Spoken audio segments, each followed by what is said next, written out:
বেইজ্জতি করা হবে, সবাইকে বলা হবে এই নাফরমানের দিকে তাকান হাসরবাসী, এই নাফরমান আল্লাহর নাফরমানি করছে, তার জন্য তার আজকে জাহান্নামের শাস্তি নির্ধারিত হয়েছে, তাকে এখন জাহান্নামে নেওয়া হবে। এটা তার বেইজ্জতি, মাজমুমা। এরপরে মাদহুরা, এরপরে তাকে লাথি দেওয়া, এক এক লাথির লগে সামনে গিয়ে পড়বে, আরেকটা শর্ট দিবে, আরেক শর্টে আরেকটু, এভাবে শর্ট দিয়ে লাথি দিয়ে দিয়ে জাহান্নামে ফেলা। আল্লাহর নবী বলেন, সামান্য ছোট্ট নেকিকেও, ভালো কাজকেও, একেবারে সামান্য ছোট নেকির কাজটাকেও ছোট মনে করো না। এটা আর আমি করলে আর কিতে হইব না, এটা মনে করো। আল্লাহ নবী বলেন, ওয়ালাউ আন তালকা আখাকা বিওয়াজহিন তালকিন, তোমার সহযোগিতা করার মতো কিচ্ছু নাই, কমপক্ষে তোমার ভাইয়ের দিকে হাসি মুখে তাকাও, একটু হাসি মুখ দিয়ে তাকাও।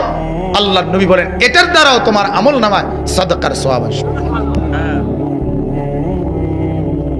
এটারও ছোট মনে করো না। আর আইস দিলে কি তৈব, দুটা টেয়াও দিতে পারলাম না, আর একটা আইস দিয়ে না, আইসে দাও, বুঝেন নাই কথাটা? দুইটা টাকাও দিতে পারলে না, ঠিক আছে, আফসোস করো না, একটা হাসি দাও, তাকে একটু একটা ছোট্ট দোয়া করে দাও, ভাই আল্লাহ তোমার অভাব দূর করে দিন, আমি তো পারলাম না, আল্লাহ তোমারে ধনী বানায় দেন, আল্লাহ তোমার সংসারে ভরপুর বরকত। এ কুদ্দুর কথাগুলো ক্ষতি আছে কোনো, কিন্তু আমার লাভ হবে নিয়েতে, কথা বলেন, আমার লাভ হবে কিনা? আল্লাহ রসুল এটা বলছে। আমার শায়েখ, আমার হযরত, আরো একজন অন্যতম হালকানগর হযরত আরিফ বিল্লাহ আল্লামা হযরত মাওলানা শাহ আব্দুল মতিন বিন হুসাইন দামাত বারাকাতুহুম, হযরত বলে, এটা জরুরি কথা বলছে, আমি সেই থেকে এটা আমল করি, অনেক আগে শুনছি।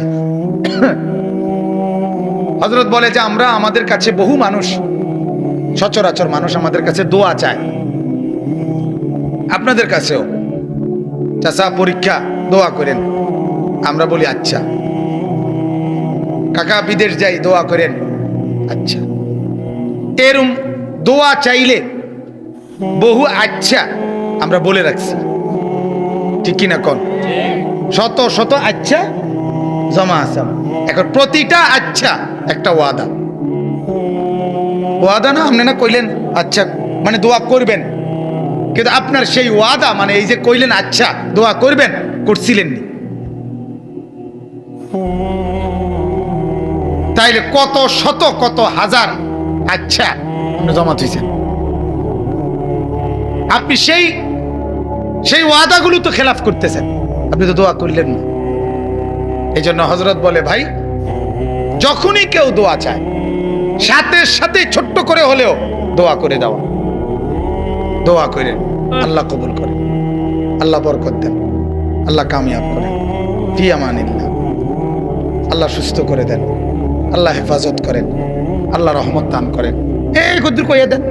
আচ্ছা না কইয়া এটার জায়গায়, হ্যাঁ ছেলেটা হাসপাতালে, ভাই দোয়া করেন, আল্লাহ শেফা করে দেন, ছাড়ছে না? মানে এই দোয়া হইল কিনা? এটা তাহলে আর আমার ওই আচ্ছার কি রইল না, আমি যে ওয়াদা লইলাম আচ্ছা, এই ঝামেলা তার থাকলাম না, নগদটা নগদে কি দিয়ে দিলাম, ছোট হোক ছোট। আর দোয়া করা এটা তো একটা ইবাদত, দোয়া করা একটা কি ইবাদত। এর এই দোয়াটাও আমি দোয়া করছি তার জন্য, কিন্তু এটা দোয়া একটা ইবাদত না, অতএব এই ইবাদতটাও আমার আমলনামার মধ্যে মিজানের পাল্লায় নেকি হিসেবে উঠানো হবে। তাহলে আমার লস কি? বলেন না, আমার ক্ষতি কি? এই জন্য ছোট থেকে ছোট ভালো কাজ, এক অন্ধকে রাস্তা দেখায় দেওয়া, রাস্তা পার করে দেওয়া, আল্লাহর নবী বলছে সাদাকা নাকি? এক রাস্তা থেকে কষ্টদায়ক, রাস্তার একটা কলার ছিলকা, রাস্তার একটা বাদামের খোসা, একটা আলপিন, যে কোনো কাঁটা, এটা রাস্তার থেকে সরিয়ে দেওয়া, আল্লাহর নবী বলছে এটা তোমার ঈমানের অংশ। পৃথিবীর কোন ভদ্রতা বেঈমানরা শিখায় নাই, পৃথিবীর সমস্ত ভদ্রতা ইসলাম শিখাইছে, কিন্তু ওরা ভদ্রতা নিয়ে ইসলাম থেকে ইসলাম এইটা কাইটা দিছে এই কথা বলে না, যেটা মুহাম্মদ থেকে নেওয়া, এটা কোরআন থেকে নেওয়া, এটা হাদিস থেকে নেওয়া বলে নিজেদের নামে, কিন্তু রাত গভীরে নিয়ে যায় আমাদের ইসলাম থেকে। কথা বুঝছেন? এটা হলো মেইন কথা। কারো কাছে পৃথিবীর কেউ, গোটা ইউরোপ, কোন কাফের বেঈমানের কাছে ইমানদারের শেখার মতো ভদ্রতা কোনো কিছুর দরকার নাই। আমার নবী মুহাম্মদ সাল্লাল্লাহু আলাইহি সাল্লাম ভদ্রতার সর্বোচ্চ উদাহরণ। তার চাইতে আজিমুশ-শান ভদ্র আর কেউ হইতে পারে না। আল্লাহর নবী সাল্লাল্লাহু আলাইহি সাল্লাম হাদিসে আছে, তাকে যদি কেউ কথা বলতেন ডান দিক থেকে, ডাক দিছে, আল্লাহ নবী পুরা চেহারা এইভাবে ঘুরাইতেন, এবং যতক্ষণ ওই লোক কথা বলে চেহারা এদিকে ফিরাইতেন না। এটা ভদ্রতা না? আমরা কবি না বুঝতেছি তো, কদুর এদিকে চান, আরে এদিকে চান, তোর কথা শুনলি তো হইলো বেটা, ঠিক না? এরকম করি না? আল্লাহ রসুল পুরা চেহারা ফিরাতেন। রাসূলুল্লাহ সাল্লাল্লাহু আলাইহি সাল্লাম হাত মিলাইলে, কেউ মুসাফা করলে, যতক্ষণ ওই লোক হাত না সরাইতো নবীজি নিজে হাত টাইনা নিতেন না। কথা বুঝছেন না? এরকম ভদ্র ছিল, এতটা শরীফ ছিল। হাদিসে কোরআনে আছে, তাফসিরে বিয়ে করছেন, সবাইরে ওলিমা খাওয়াইছেন। 2-4 জন সাহাবী তখনও বসে রয়েছে, আপনি কথা কইতেছেন, নবীজি এখানেই বসে আছে, ভেতরে যাচ্ছে না কেন? এরা তো মেহমান। অথচ সাহাবী উনার এই কথাটা একবার বলে নাই। কিটা নাক কলফতার কি ভাই, তুই এইসব ভাত খাবাই দিছি, আবার বইয়া রয়েছে এনে, কথা বুঝেন নাই? না। তাহলে কি পরিমাণ শরীফ, কি পরিমাণ ভদ্র। হাদিসে আমরা পড়ছি, একটু প্রতিবন্ধী একজন মহিলা, মানসিক একটু সমস্যা মাথায়, মদিনার। একদিন আল্লাহর নবী মসজিদের দিকে আসতেছে, নামাজের ওয়াক্ত। আল্লাহর নবী কই মহিলাটা, এ মুহাম্মদ দিগো। আল্লাহর নবী পেটের কাছে গেছে, এদিকে কথা আছে, ওই হাত ধরে টাইম না এক গাছের নিচে কি যেন বিড়বিড় করে বলছি। তো আল্লাহ রাসূল সাল্লাল্লাহু আলাইহি সাল্লাম মহিলা ছেড়ে দেওয়ার পরে আয়েশা নামাজ পড়াইছে। তো সাহাবীরা জিজ্ঞাসা করলেন, ইয়া রাসূলুল্লাহ, এই মহিলা আপনাকে কি বলল? কিচ্ছু কইছে না, কোনো কথাই বলে নাই, কিছুই কয় নাই, কি তা জানি বিড়বিড় করছে। কত তাইলে আপনি এতক্ষণ ওখানে দাঁড়ায় রইলেন? সে তো আমাকে ডাক দিছে। কি পরিমাণ ভদ্রতা! সুবহানাল্লাহ। যার চেহারায় নূর, যার আখলাকও নূর, যার গোটা জিন্দেগি নূর। হায় যুবক, কারে ছাড়লা, কারে ধরলা, কারে ছাড়লা? হ্যাঁ, রাসূলুল্লাহ সাল্লাল্লাহু আলাইহি সাল্লামের সাহাবী উম্মে সুলাইম, মহিলা সাহাবী, নবীজিকে দাওয়াত দিছে। হযরতে আনাস রাদিয়াল্লাহু তাআলা আনহুর মা, আল্লাহর নবী এশার নামাজ পড়ে এরম বাড়ির উঠানের মধ্যে আইসা দাঁড়াইছে। হযরতে উম্মে সুলাইম মহিলা, আনাস রাদিয়াল্লাহু তাআলা আনহুর মা, দরজা মেলে আল্লাহর নবীর চেহারার দিকে তাকাই রইছে। আর আকাশের পূর্ণিমার চাঁদ উঠছে, তো চাঁদের দিকে একবার তাকায়, নবীজির দিকে একবার তাকায়। আল্লাহর নবী কিছুক্ষণ পরে বললেন, উম্মে সুলাইম, এটা কি ধরনের মেহমানদারি? আমাকে দাঁড় করায় রাইখা বসারও কোনো ব্যবস্থা না, ডাকারও কোনো না, মেহমানদারিরও খবর না, কি দেখছো? এই কথা বলাতে উনার ঠিতাইছে, মানে উনি তো হারায় গেছিল। তো চোখের পানি ফেলে বলছি, ইয়া রাসূলুল্লাহ, দেখছিলাম পূর্ণিমার ওই চাঁদ সুন্দর নাকি এই চেহারা সুন্দর? ফাওয়াল্লাহি লা আনতা আহসানু ইনদি মিনাল কমর। আল্লাহর কসম নবী, পূর্ণিমার ওই চাঁদের চাইতে আপনি অনেক বেশি সুন্দর। কাকে ধরলা? হ্যাঁ আমার বাজান, দাড়ি কাটাই চেহারা দিয়ে কার মতো সাজলেন? কার? ওয়ালাকাদ খালাকনাকুম সুম্মা সাওয়ারনাকুম। আল্লাহ কোরআনে বলে, বান্দা আমি তোমাকে সৃষ্টি করেছি এবং তোমার শরীরের ড্রয়িং আমি সাজিয়েছি। এটা আমার হাতের ড্রয়িং।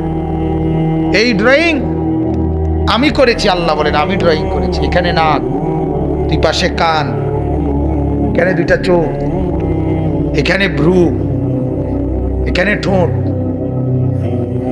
এখানে মাথা, এখানে হাত, এখানে পাও। আল্লাহ বলেন বান্দা এই ড্রয়িংটা, এই সাজটা আমি করছি। কে? তাইলে তুমি বান্দা বলো, আমার এই ড্রয়িং এর কোন অঙ্গের ব্যাপারে তোমার আপত্তি? তুমি কও। নাকটা এখানে লাগানো উপযুক্ত হয় নাই, ঠিক না? 1 ইঞ্চি বা 1 সুতা নাড়া দিলে ভালো হইতো না? কথা বলেন না কেন? কানটা, কোন একটা অঙ্গের ব্যাপারে আল্লাহর ডিজাইনের উপরে কারো আপত্তি আছে? তাই এই দাড়ির ব্যাপারে আপত্তি করলো কেন? এটাও তো মালিকের ডিজাইন, এটা আল্লাহর দেওয়া না? তাইলে এই জন্য আমার বলতে লজ্জা নাই। আমি বলি সরাসরি কথা, কারো গায়ে লাগুক নলে পিঠে লাগুক, কিছুই করার নাই। আমার কথা হলো, আফসোস হইল যে আল্লাহর দেওয়া ড্রয়িং লাইরা মানুষ, এটা হইতেই পারে যে ড্রয়িং আমি বদলাইছি, আমার বিল্ডিং এর ড্রয়িং আমার ভাল লাগছে না, আমি আরেকজন ইঞ্জিনিয়ার দিয়ে বদলাইছি। আমার কথা হইল আল্লাহর মতো শ্রেষ্ঠতম কারিগরের ড্রয়িং বদলাইয়া তুমি বেটা যেখান থেকে ড্রয়িং করে আনছো, এটার নাম হলো নাফিত্তা, তোমার রুচি। কি বদলাইয়া কিতা করলা? কার থেকে কিতা আনলা? হ্যাঁ বলেন, জিজ্ঞাসা করেন ইনসাফের সাথে। বাপ এই ড্রয়িং আল্লাহর না, তো তুমি বদলাইয়া কই থেকে ড্রয়িং আনছো? এটা সমমানের একজন ইঞ্জিনিয়ারের তাইনটা তত দুঃখ ছিল না, বুয়েটের একজন ইঞ্জিনিয়ারের তাইনটা তত একটা মন্ডারে বুঝাইতাম। কই থেকে আনলা তুমি? কার থেকে এই ড্রয়িং আনলা? আল্লাহর সমমানের, আল্লাহর কাছাকাছি, আল্লাহর সমকক্ষ নাউজুবিল্লাহ আছে কি কেউ? কুল কায়নাত গোটা পৃথিবীর ডিজাইনারের ডিজাইন দিলেও তো মালিকের একটি নকশার সামনে কিছুই হবে না। ফাতাবারাকাল্লাহু আহসানুল খালিকিন। এজন্য মুসলমান বুঝতে শিখেন, কাকে ছাড়লেন কাকে ধরলেন। যুবক তোমরাও ভাইব, নিজের প্যান্ট, নিজের শার্ট কতজনের মতোই তো সাজলা, রসুলে আরবির মতো কি একবারও সাজতে মন চায় না? হ্যাঁ, আবু বকর সিদ্দিক, ওমর, উসমান, আলীর মতো কি একবারও হতে মন চায় না? ওনারা কোন দিক দিয়ে কম? হ্যাঁ, ওনাদের সাথে তুলনার যোগ্য পৃথিবীর কোন মানুষ? এই নিউটন বলেন, আইনস্টাইন বলেন, কার্ল মার্কস বলেন, লেনিন, মাও সেতুং, হো চি মিন, চে গুয়েভারা, এই যত বিশ্বজয়ী নেতারা, হ্যাঁ, যারাই আছে, দার্শনিক বলেন, পণ্ডিত বলেন, পৃথিবীর যা আছে গত 1400 বছরের ভিতরে আবু বকর, ওমর, ওসমান, আলী, ওনাদের বিকল্প বা ওনাদের সমকক্ষ কেডা?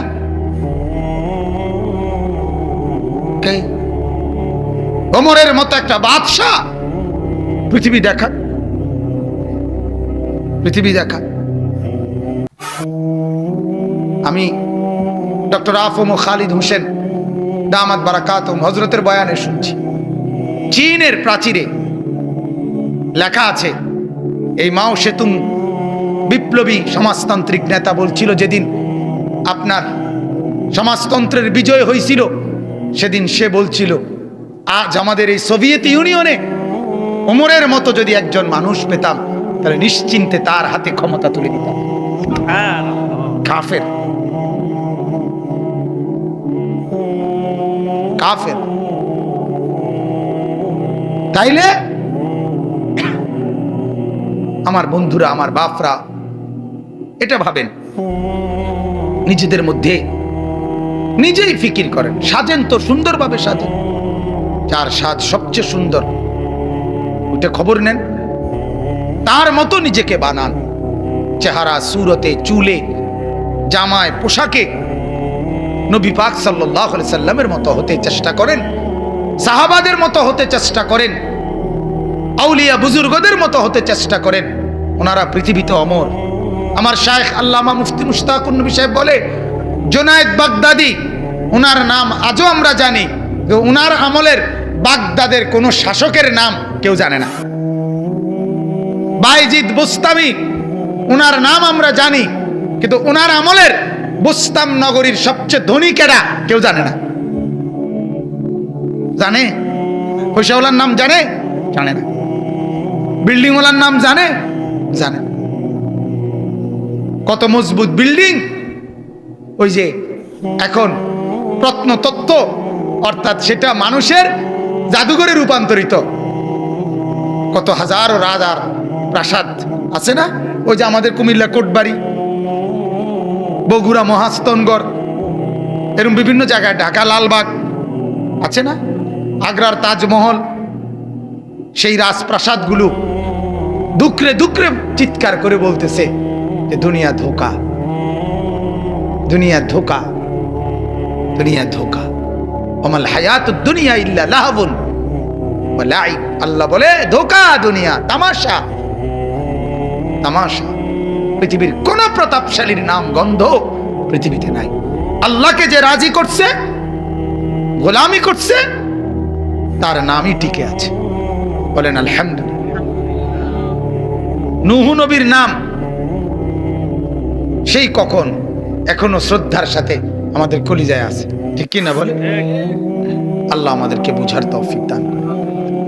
তাইলে আল্লাহ তাআলা বললেন, মান জাআ বিল হাসানা ফালাহু খায়রুম মিনহা, যে একটি নেক কাজ করবে সেটা তার জন্যই হবে, এবং আমি আল্লাহ তাকে এর বিনিময়ে অনেক উত্তম বিনিময় দেব। ওয়াহুম মিন ফাজাইন ইয়াউমাইদিন আমিনুন। এরপর আল্লাহ বলেন, এবং আমি আল্লাহ তাকে হাসরের ময়দানের কঠিন ভীতিকর পেরেশানি পরিবেশ থেকে নিরাপদ রাখব। হাসরের ময়দান হবে বড় পেরেশানির জায়গা। হাসরের ময়দান মামুর বাড়ি না, নানার বাড়ি না। হাসরের মাঠ শ্বশুর বাড়ি না। হাসরের মাঠ সেই মাঠ সমস্ত নবী যেই মাঠের ভয়ে কাঁদছে, সমস্ত নবী।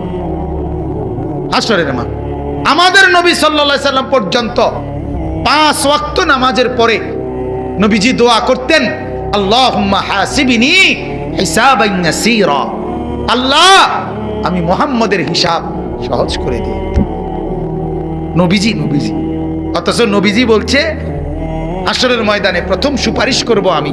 আনা আউয়ালু শাফিঈন, আনা আউয়ালু মুশাফফাইন। হাসরের ময়দানে প্রথম সুপারিশ গ্রহণ করবে আল্লাহ আমারটাই। বিয়াদি লিওয়াউল হামদ। হাসরের ময়দানে আমার হাতে থাকবে আল্লাহর প্রশংসার পতাকা। হাসরের ময়দানে আমার জন্য নির্ধারিত থাকবে আলাদা জায়গা, মাকামে মাহমুদ। আল্লাহর নবী বলেন, জান্নাতের দরজা প্রথম আমি নাড়াবো। আনা আউয়ালু মান ইয়াকরাউ বাবাল জান্নাহ। আমি প্রথম নাড়াবো। এত মর্যাদা যার, এত মর্যাদা যার, তিনি পর্যন্ত আল্লাহর কাছে বলে, আল্লাহ, তারপরও ভয় লাগে, তারপরও একটু একটু ডর ডর লাগে, আল্লাহ হিসাব সহজ করে দিন। নবীজি বলছে, হাসরের ময়দানে প্রত্যেককে আল্লাহর সামনে দাঁড়াইতে হবে। ওয়াকিফুহুম ইন্নাহুম মাসউল। আল্লাহ বলে, দাঁড় করো ফেরেশতা, জিজ্ঞাসা করব। কোরআনের আয়াত। প্রত্যেকে প্রত্যেকে। এবং আল্লাহ যখন জিজ্ঞেস করবে তখন আর কেউ থাকবে না সাথে। লাইসা বাইনাহু ওয়া বাইনাহু তারজুমান। কোন দোভাষীও থাকবে না, শুধু আল্লাহ আর বান্দা। আল্লাহ তখন আমলনামা হাতে থাকবে। আল্লাহ নবী বলেন, আমলনামাটা দেখে শুধু আল্লাহ তাআলা যাকে বলবে যাও, আল আরাস ফাকাত, আল্লাহর সামনে শুধু পেশ হবে আর আল্লাহ বলবে যাও। আল্লাহ নবী বলেন, সেই জান্নাতি। আর যারে শুধু আল্লাহ বলবে থামো, এটা পৃষ্ঠা উল্টাও, আল্লাহ নবী বলে সেই জাহান্নামী। আর হিসাবটা দেখতো মান নুকিশা উযিবা, যারই হিসাব নিবে আল্লাহ, যাকে বলবে আল্লাহ সে আযাবে পড়বে। আমার বাপ খামখেয়ালি মনে করে, কলিজার ভেতর থেকে বিশ্বাস নিয়েই বলতেছি, কোরআনের এতগুলো কথা মিথ্যা আর আপনার বাংলা অঙ্ক ইংরেজি বইয়ের কথাগুলো সব বাস্তব না। না, এটাই বাস্তব, ঠিক কিনা বলেন? এটাই সঠিক, এটাই চূড়ান্ত। আল্লাহ আমাদেরকে বুঝার তৌফিক দেন। অতএব আখিরাতের ভীষণ ময়দানে আল্লাহ বলেন নেক কাজের উসিলায় তুমি নিরাপদ থাকবে। হাদিসের মধ্যে আছে, আল্লাহর নবী বলেন তোমার রবের রাগ তোমার উপর থেকে কমায় দিবে। অতএব নেক কাজ বিফলে যায় না। আল্লাহর নবী বলছে ইত্তাকুন নার, ও আমার উম্মত জাহান্নাম থেকে বাঁচো, ওয়ালাউ বিশিক্কি তামারা, যদি কিছু না থাকে কমপক্ষে একটা খেজুরের দানা, আটি খেজুরের দানা চিনেন না, এটা দিয়ে হলেও নিজেকে জাহান্নাম থেকে বাঁচো। এজন্য মনে রাখবেন মুসলমানের সিফাত 1 টাকা হলেও দান করা, 10 পয়সা হলেও দান করা। মুসলমান ফেরত দেয় না, এটা ইমানদার জান্নাতি বান্দা ফেরত দেয় না।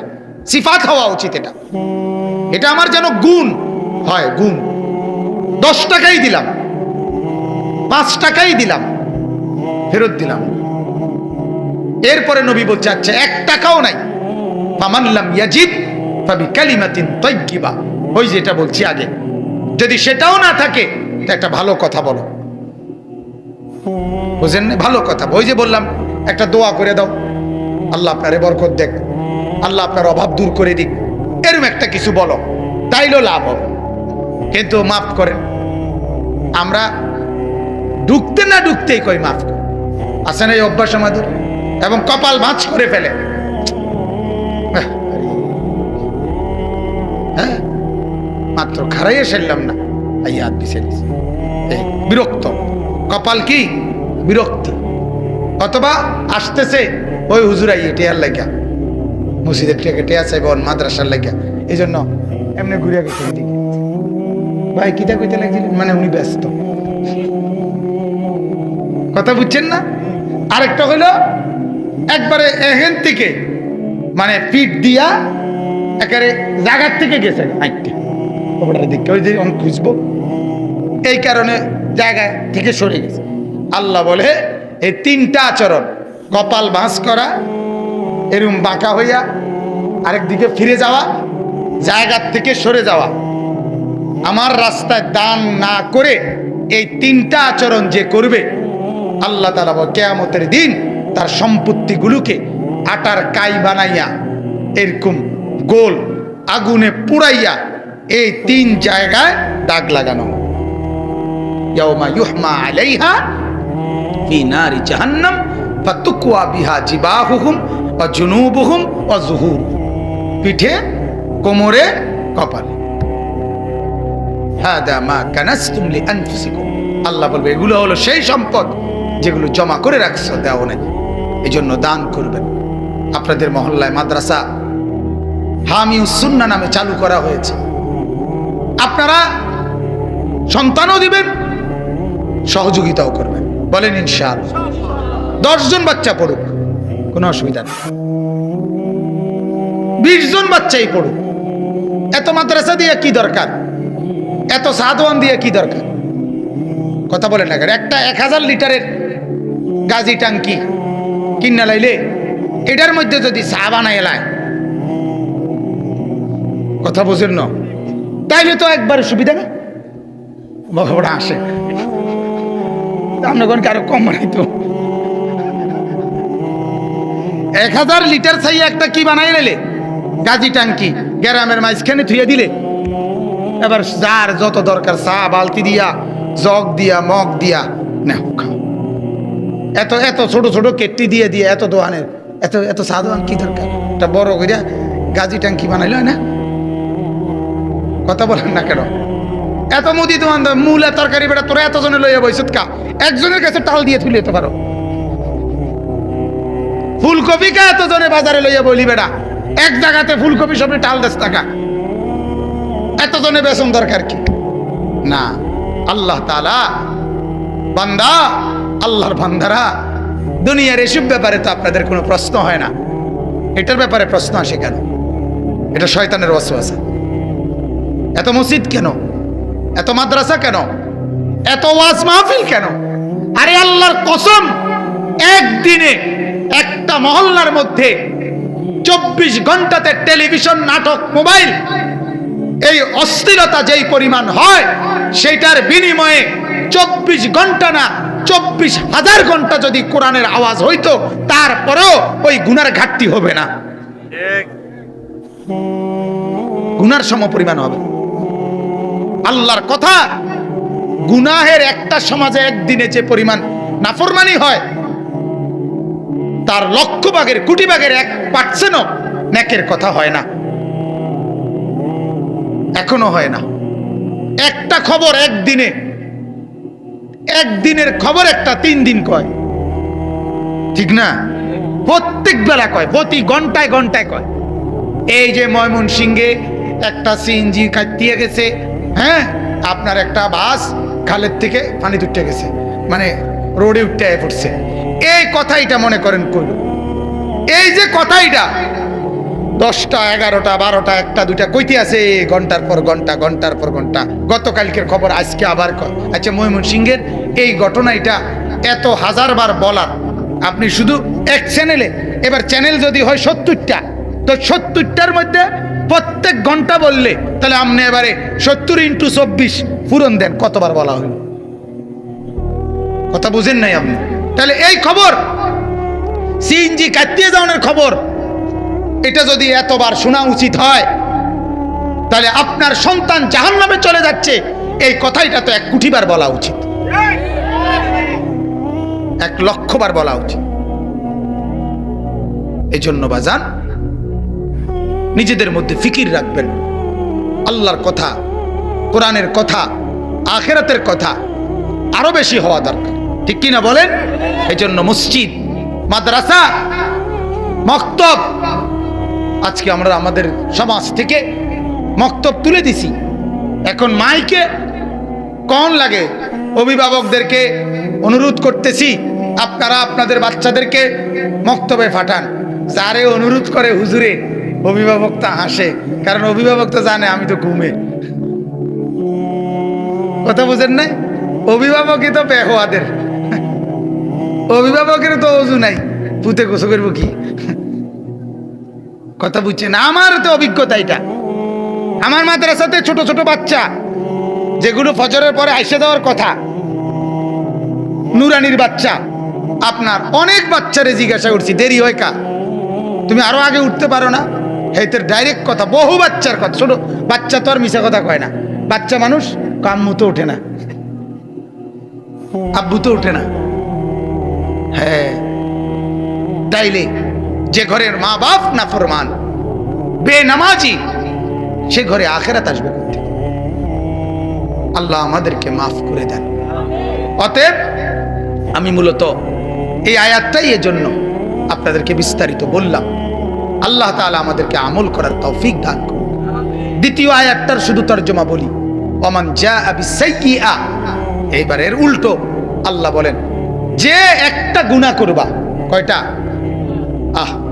আল্লাহ বলে, যদি মাফ না করায় নাও, তওবা না করো, ইস্তেগফার না করো, তো মনে রাখবা, শুধু যদি আমলনামার মধ্যে একটা গুনাহ থাকে, একটা গুনাহ, তো এটার কারণেও তোমাকে উপর করে, ফাকুব্বাত ওয়াজুহুহুম ফিন্নার, তোমাকে উপর করে, মাথা নিচের দিকে দিয়ে 2 পা উপরের দিকে সোজা করে, এরপরে তোমাকে জাহান্নামে ফেলা হবে। এইটা আয়াতের অর্থ। আর এই উপর করে আরো কিছু কার্যক্রম আছে। প্রথমে জাহান্নামে ফেলার আগে প্রথমে উপর করানো হবে, মানে মাথা নিচের দিকে, পাও কোন দিকে? উপর দিকে।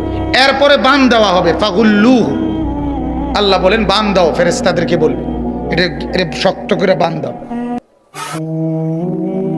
এরপরে আরেক আয়াতে আছে, ইয়াসলাহা মাদমুমান, বেজ্জতি করা হবে, সবাইকে বলা হবে এই নাফরমানের দিকে তাকান হাসরবাসী। এই নাফরমান আল্লাহর নাফরমানি করছে, তার জন্য তার আজকে জাহান্নামের শাস্তি নির্ধারিত হয়েছে। তাকে এখন জাহান্নামে নেওয়া হবে, এটা তার বেজ্জতি, মাজমুমা। এরপরে মাদহুরা, এরপরে তাকে লাথি দেওয়া হবে। এক এক লাথির লগে সামনে গিয়ে পড়বে, আরেকটা শর্ট দিবে, আরেক শর্টে আরেকটু, এভাবে শর্ট দিয়ে লাথি দিয়ে দিয়ে জাহান্নামে ফেলা। আল্লাহ আমাকে মাফ করে দেন। বিসমিল্লাহির রহমানির রহিম। তুমি মানুষ বলে তাই কল্যাণ ভাব মানুষের।